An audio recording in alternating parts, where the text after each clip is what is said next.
Dahil nandito sa Benguet ang BG, ngayong araw tatalakayin natin mula sa pinakamura hanggang sa mas mahal, hanggang sa pinakamahal na camping setup.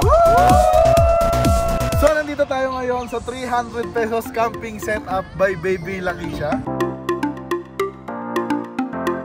Nako po, Baby.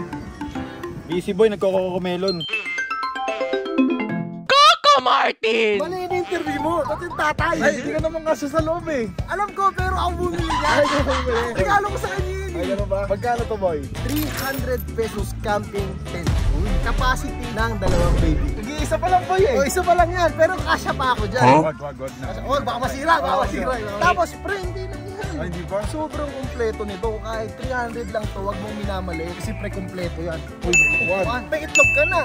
Chicken, steak, masarap to, boss. Tikman mo. Oh, tingnan mo. So, sobrang ganda nitong setup namin. May apoy pa tayo. Uy, may apoy. Mainit. Ang init. Kumawa ka no? Mainit. Yung apoy mo, fake. Kaya man yan, kayang i-edit si Balong yan. Tunay na apoy. Ano daw? Untog ko na ang ulo ko. Tunay na apoy. 3, 2, 1. Ang init, ang init, di ba? Malilipat sa ulo ko. Maapoy, oh. Tapos malalagay sa sipsipon. Saan pa? Mahirapan si Balong. Malilipat! Okay, ngayon pupunta na tayo. Susunod na pinakapakit na camping setup dito. Ito yun. Ito? Kanina ba to? Kaya yan. Ay, sa'yo ba to? Ang ganda. Yan. Ang ganda. Boy, hindi yan pangit. There's a lot of history. Magkano ba to? 5K. 5,000 pesos camping setup by Young A. Boy, kung mapapansin nyo dito, boy. Camouflage. Camouflage. Hindi nakikita sa dagat. Hindi ka makikita. Ng kalaban. Totoo. Pag nagkagera, magagamit to. At the same time, tignan nyo to. Tignan nyo to yung loob. Kung bibili kayo ng tent, ito na ang bilihin nyo. Kasi dito, comfortable. Kasya pa. Kumantang. Aray ko! Aray ko! Masilip, pre!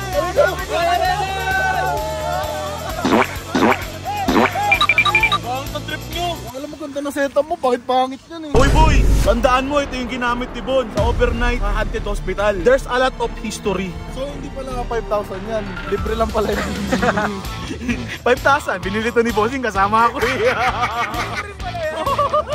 Saan niya rin to? Ito boy, camping setup to ng mga nagmo-motor. Si Boss Tony kasi nagdala ng motor eh. Doon siya natutulog sa motor niya. Titingnan ngayon natin yung setup niya. Uy, grabe yun. Storbo kayo! Papahinga yung tao na pagod eh. So magkano yan, boss? Magkano yan? 750,000. Drive nyo! Ipon din yan eh. Eh, kipon ba to? Kipon pala to. Ipon na lang lumalabas po eh. Ito yung tinatawag na 750,000 camping setup. Boss, paano yung ano dito? First one mo dito pag natutulog? Pag natutulog, yung nakita nyo kanina. Paano, boss? Siyempre. Mga ngalay ka, paano pag nakadapa? Wala, hindi ako nakadapa dyan. Ayaw.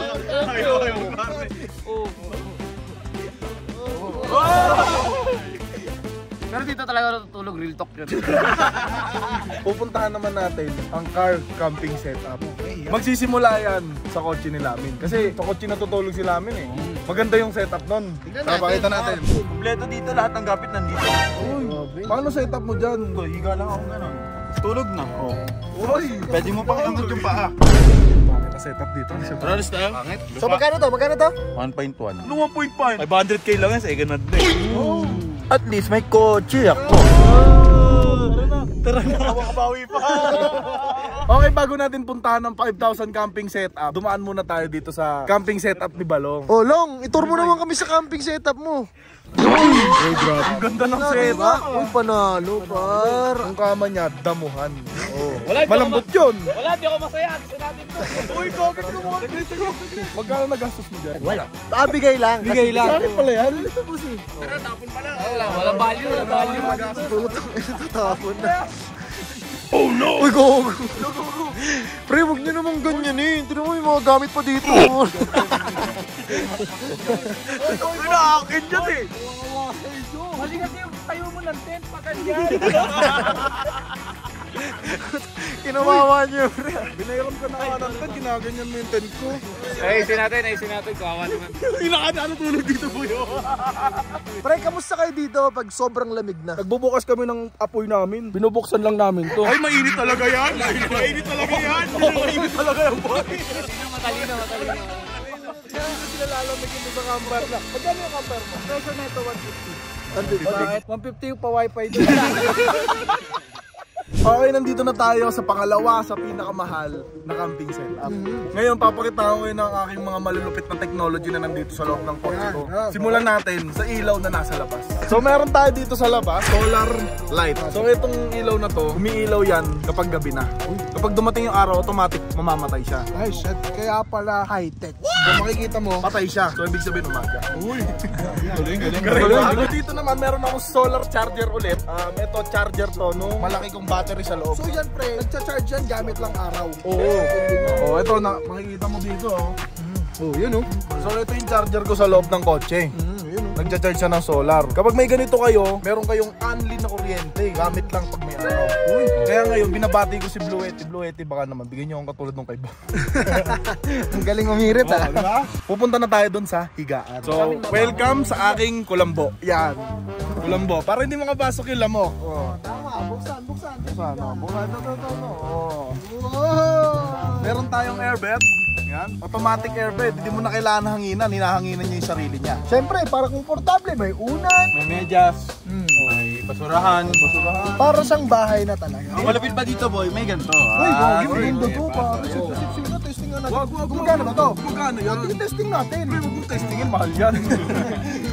Pero bago tayo pumunta dun sa pinakamahal na setup, meron ako isang technology dito na kailangan yung makita. Ano yan? Electric pan na kahit mainit, lumalamig. Wala ka habi. Ito yung paborito kong technology. May aircon ba? Meron. So kahit hindi mo buksan yung kotse, meron kang portable aircon. Saglit lang ako, kukuha lang ako na. Ngayon, nalagyan natin ng tubig. Diba? Ayan. Iba ka talaga, Lazada mo. Electric pan muna. Electric pan. Uy, gawin lakas. Lakas oh.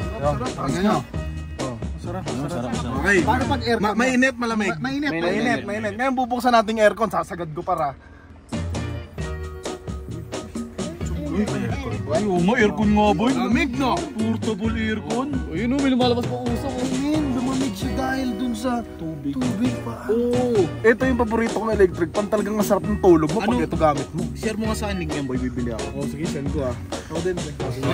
Ngayon, itotal natin lahat ng ipinakita mo. Magkano lahat ng Okay. setup mo. 5,000, 1,000, 1,500, 1,500. Okay na yun. 2 million camping setup. Ipakilala mo sa amin yung camping setup. Alright, eto na. Pwesto! Ito na ang pinakamahal. Welcome sa Portable Villa Ordoña de Ocasio. Grabe yung intro nun ah. Yayamanin ah. Dito, meron tayong unang villa at aakyat ka dyan.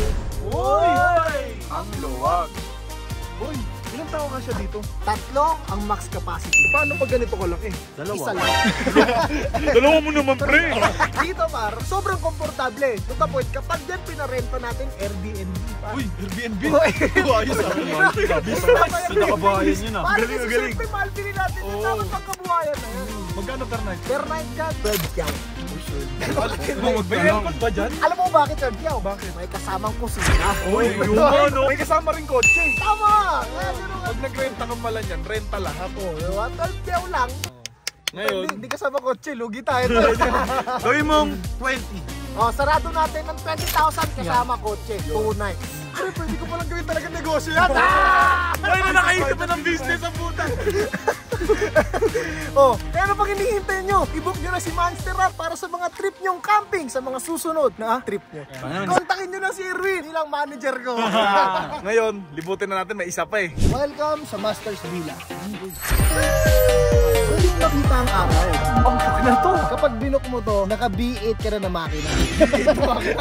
Oh, ano to eh, Dodge Ram eh, no? Parang naka-sports ka na pick up. Magkano to, magkano? 4.5. Oh, 4.5 million agad. Lahat ng nakikita nyo, pwede nyo yung i-book 100,000 per night. Kitang pakabuhayan ah. Kasi sa totoo lang, hindi ko naman talaga ito pang personal, pang negosyo talaga.